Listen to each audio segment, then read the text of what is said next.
Hello students, कैसे हैं आप। मैं राहुल शर्मा आपको केमिकल काइनेटिक्स करा रहा हूं और अभी तक मैंने आपको केमिकल काइनेटिक्स में ऑर्डर ऑफ रिएक्शन के बारे में बताया है। ठीक है कि जीरो ऑर्डर रिएक्शंस क्या होती हैं, फर्स्ट ऑर्डर रिएक्शन क्या होती है, सेकंड ऑर्डर रिएक्शन क्या होती है। इसके अलावा मैंने आपको मोलिकुलरिटी के बारे में कराया है। किसी भी रिएक्शन का रेट कांस्टेंट और उसकी यूनिट निकालना सिखाया है। आज हम एक एक करके zero order, first order, second order को एक्सप्लेन करेंगे। सो आज के लेक्चर में मैं आपको जीरो ऑर्डर रिएक्शन के बारे में कराऊंगा। क्या जीरो ऑर्डर रिएक्शन होती है और उसका इंटीग्रेटेड रेट इक्वेशन क्या आएगा। इंटीग्रेटेड रेट इक्वेशन का मतलब ये होता है कि किसी भी टाइम इंटरवल पे आप रिएक्टेंट की कंसंट्रेशन निकाल सकते हो, किसी भी टाइम इंटरवल पे by using the by taking an example of zero order reaction. I am going to explain the integrated rate equation for the zero order reaction. So let us start. Zero order reaction क्या होती है। Zero order reaction ऐसी reaction जो किसी भी concentration of reactant पे depend ना करे। ठीक है, जैसे मैंने सपोज करो कि ए कोई रिएक्टेंट है और वो कन्वर्ट हो रहा है प्रोडक्ट में। सो उसका अगर मैं बोलूं जीरो ऑर्डर के लिए जो रेट ऑफ रिएक्शन आएगा इज इक्वल टू के concentration of A to the power zero आना चाहिए। ए की कंसंट्रेशन पे रेट डिपेंड ही नहीं करना चाहिए। और ऐसी जो रिएक्शन होती है उसको अपन बोलते हैं जीरो ऑर्डर रिएक्शन। कई एग्जांपल भी मैंने लास्ट टाइम आपको इसको कराए थे। सो इसका स्टार्ट करते हैं अपन इंटीग्रेटेड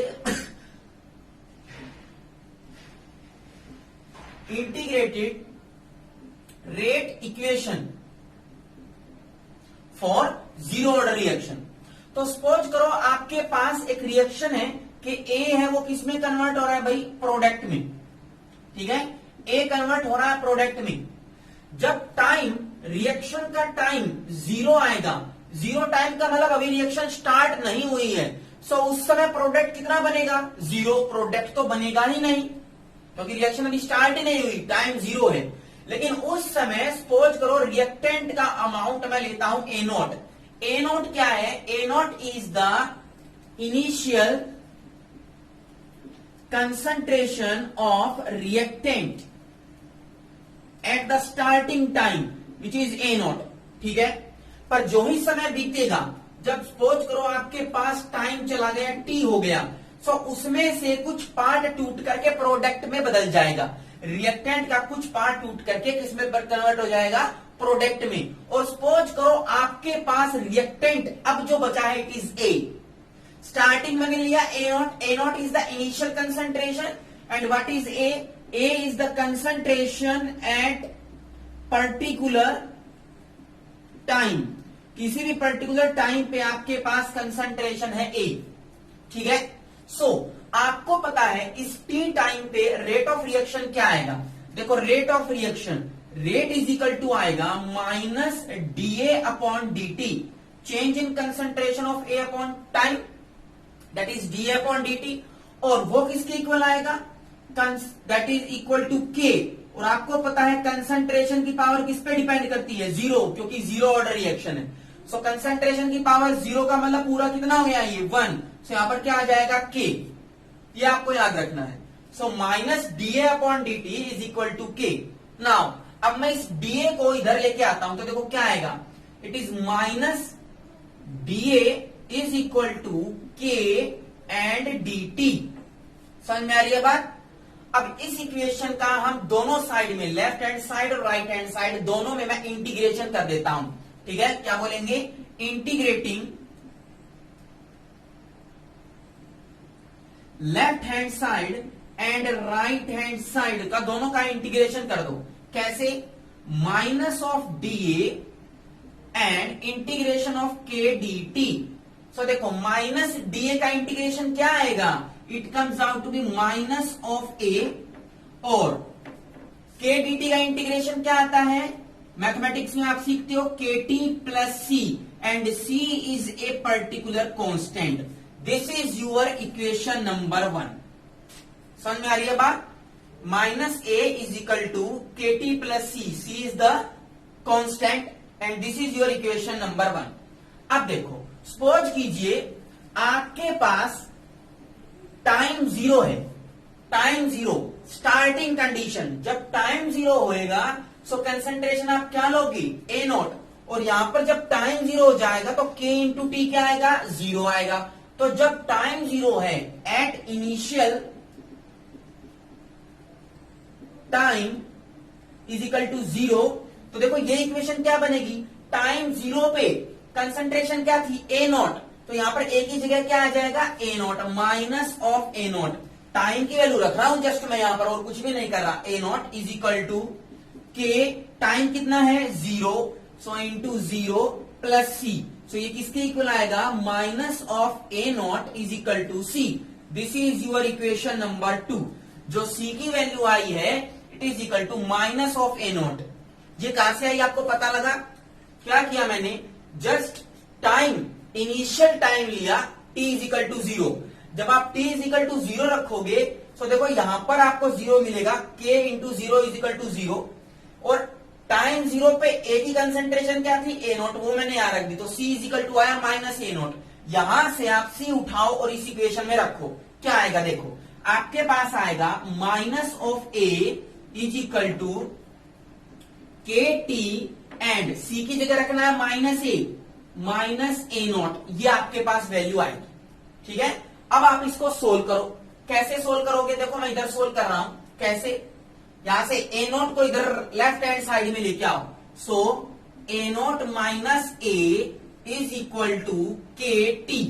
ठीक है, इतना आया समझ में, और यहां से के क्या आएगा देखो, के किसके इक्वल आएगा, k will be equal to this is your A not minus A upon t. ठीक है, या मैं इसको इस तरीके से भी लिख सकता हूं रीअरेंज करके, that is 1 upon t A not minus A, and this is known as integrated rate equation for the zero order reaction. ये वाली इक्वेशन आपको याद रखनी है, rate constant is equal to 1 upon time A not is the initial concentration, और ये जो ए concentration कौन सी है, ए कंसंट्रेशन है बची हुई कंसंट्रेशन ऑफ द रिएक्टेंट। ठीक है, जितनी बची हुई है वो रखोगे, तो देखो ये क्या आया, A not minus A 1 upon T, this is K, this is the integrated rate equation for the zero order reaction. कैसे निकाला, मैंने टाइम 0 पे रिएक्टेंट की कंसंट्रेशन ए नॉट ले ली, प्रोडक्ट की 0 ही है, उसके बाद मैंने कुछ समय के बाद कंसंट्रेशन समझा कि ए हो गई, ठीक है, कुछ प्रोडक्ट में बदल गया, ए रह गई, सो आपके पास रेट आएगा minus d upon d t is equal to के, कंसंट्रेशन तो आएगी नहीं, जीरो ऑर्डर रिएक्शन है। मैंने क्या किया, dt को इधर ले गया, मैं dt को ले गया तो मेरे पास इक्वेशन ये बनी, मैंने दोनों का इंटीग्रेशन कर दिया, माइनस डी का इंटीग्रेशन माइनस ए एंड के डी टी का इंटीग्रेशन के टी प्लस सी, और टाइम मैंने 0 रखा, तो 0 रखने पे मेरी जो सी की value I it is minus of A not, यहां पर सी की वैल्यू रखी और यहां से मैंने के फाइंड आउट कर लिया। इस के को आपको याद रखना है, मोस्ट इंपॉर्टेंट चीज है, मैं इस के वाले फॉर्मूले को रिमूव नहीं कर रहा, ठीक है, इससे हम बहुत सारी चीजें निकालेंगे।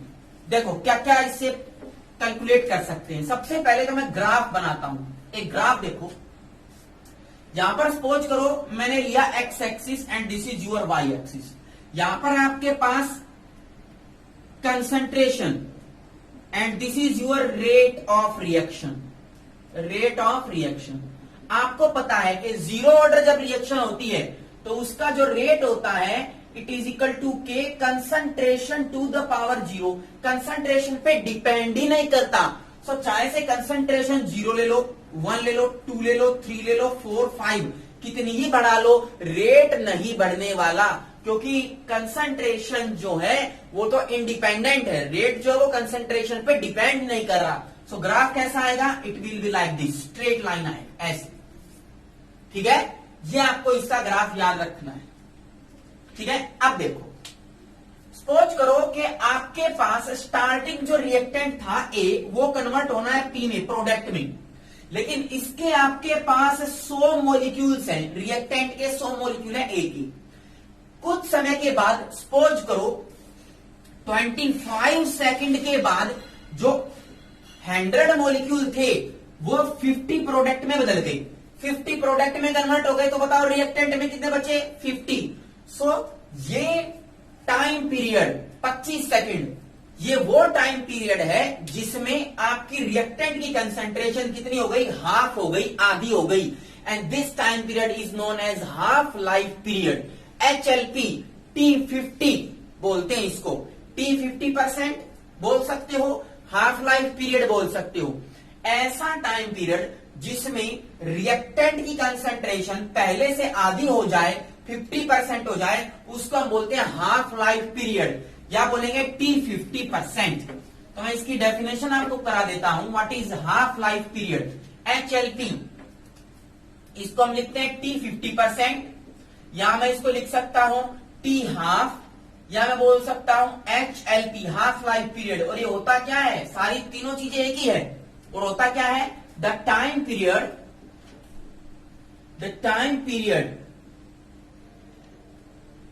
in which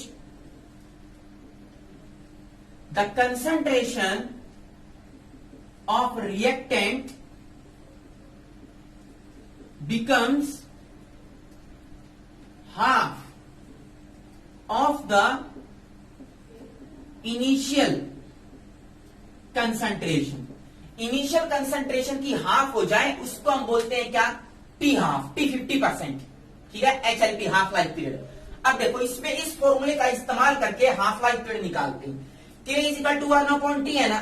अब मैं इस T को इधर लेके आता हूं, K को नीचे, तो क्या फॉर्मूला बनेगा? T is equal to 1/K, this is your A0 and this is A कौन सी कंसंट्रेशन है? बची हुई, left concentration of the reactant. अब मेरे को निकालना है T हाफ, तो मैं यहां लिख देता हूं T1/2। और मेरे को पता है कि T हाफ पे रिएक्टेंट की कंसंट्रेशन आधी हो जाती है। तो बताओ A की वैल्यू कितनी आएगी? आधी हो जाएगी। कितनी? A is equal to A0/2 आएगा कि नहीं? क्योंकि मैंने बोला हाफ लाइफ पीरियड वो समय है जिसपे रिएक्टेंट की कंसंट्रेशन आधी हो जाए। तो देखो आधी कर दी, इसमें रख दो फॉर्मूले में। सो क्या आएगा?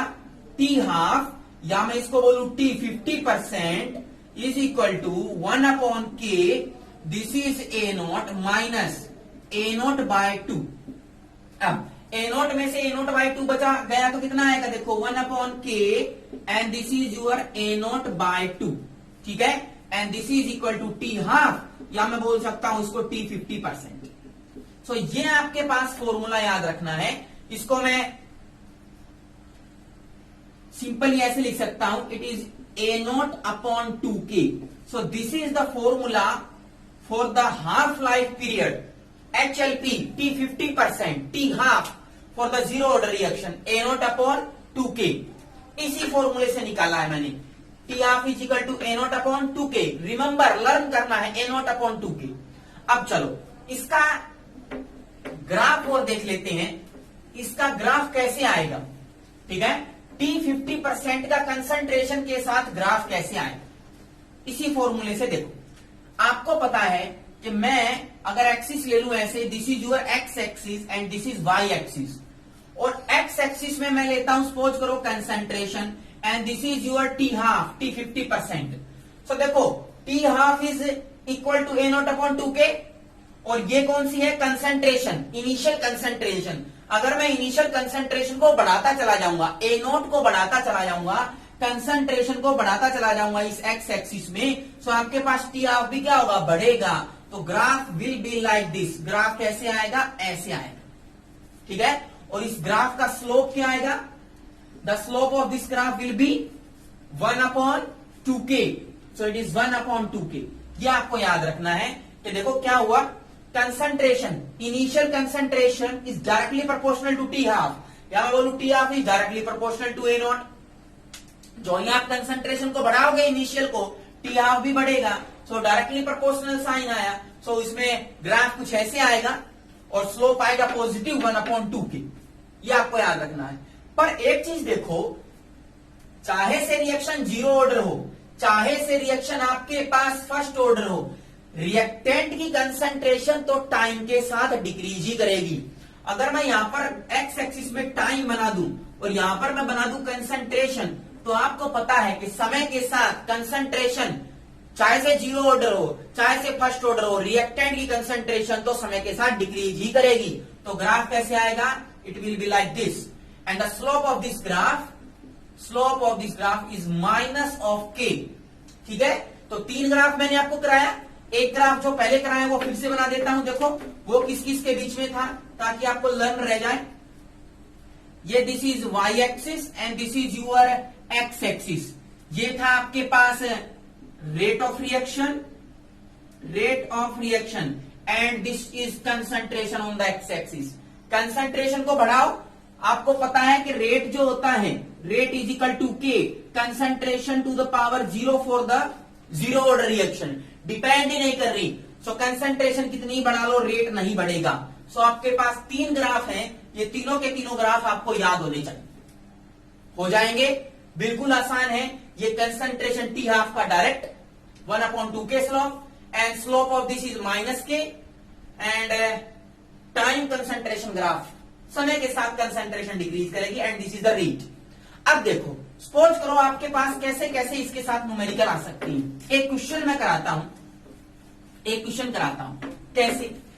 क्वेश्चन आपको दिया हुआ है, if the half life period HLP का मतलब 50% of zero order reaction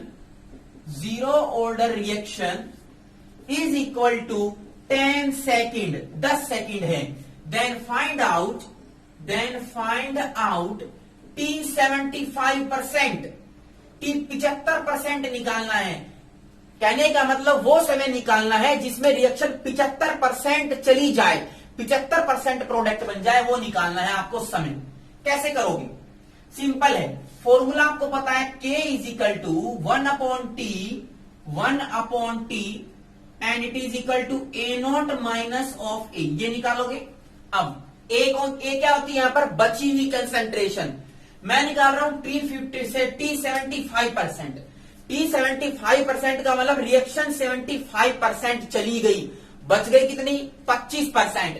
initial की 25%, कहने का मतलब A is equal to A0/4 आएगा।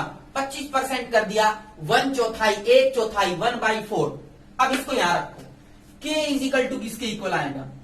K is equal to 1/T, और T कितना परसेंट निकालना है? 75%, is equal to A0 minus A0/4। यहां से ले आया मैं, और यहां से देखो T हाफ किसके इक्वल आएगा?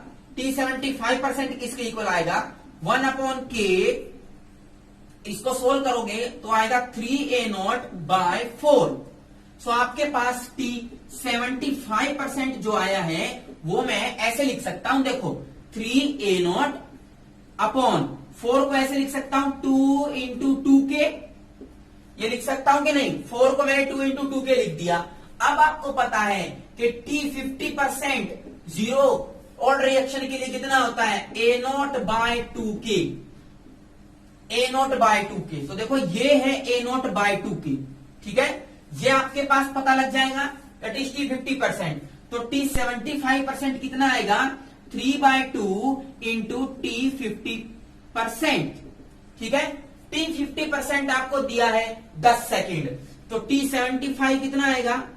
Percent is equal to 3/2 × 10, so it comes out to be 15 second, and this is your answer.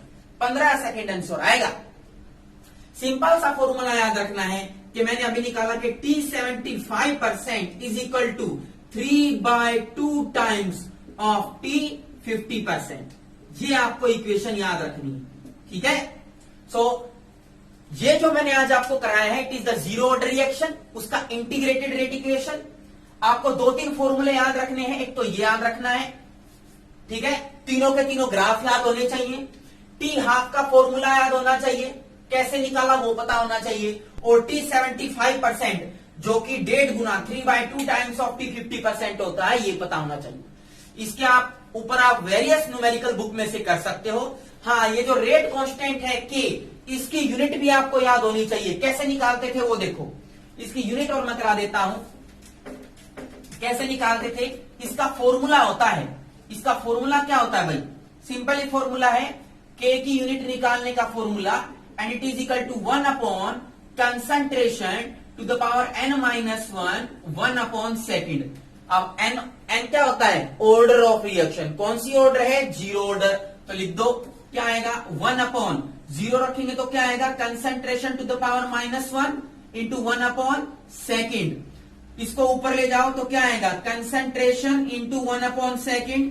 Concentration होता है मोल पर लीटर इंटू 1 अपॉन सेकेंड। तो ये यूनिट बन जाएगी आपके पास के की, that is mole litre inverse second inverse. This is the unit of K for the zero order reaction. So तीनों ग्राफ, तीनों फॉर्मूले, टी हाफ का, टी 75% का, के का, और के की यूनिट आपको आनी चाहिए। इस पे वेरियस न्यूमेरिकल आपकी बुक में दिए हैं, मैं भी आपको नेक्स्ट लेक्चर में कराऊंगा, आप भी कीजिए। बाकी का जो है फर्स्ट ऑर्डर रिएक्शन मैं इसके बाद आपको नेक्स्ट लेक्चर में कराऊंगा। तब तक के लिए थैंक यू।